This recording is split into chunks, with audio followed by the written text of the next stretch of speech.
ମୋ ଘରମଣି को मध्यरात्रि एते जर एवं मुंड बिंधा जहाँकि मुझे सकाळ हेले मु तुम ପାଇଁ औषध नहीं आसबि। वर्तमान सकाळ 8टा मु तांको मुंडरे पानी पट्टी देउथिली। सकाळु तो मो झियो किछि खाइनी ताकू खुआई देई करी मु जिबी बाजार को। आम दुकान बाक्सरु किछि पैसा बाहर कली 100 टंका नहीं करी जिबी। बाहर को गली बाहर को जाई देखे तो प्रबल वर्षा किंतु मु पळेई गली साइकल बुलेइली। गोटे स्त्री रो कष्ट ठारू वर्षा रे उदाई जिबाटा ये मो ପାଇଁ कोनोसी बड़ कथा नुहे। वर्तमान मु डाक्तरखाना आसुची बाटेरे जाउची घरे पहुंची गली डाक्तर को कहिकी औषध आनीथिली।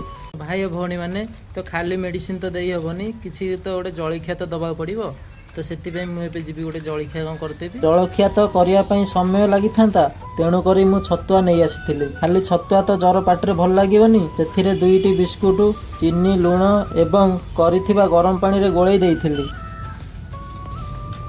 घरमणी तमे या खाइ के मेडिसिन खाइ दियो हम यथा शीघ्र भल होई जिवो।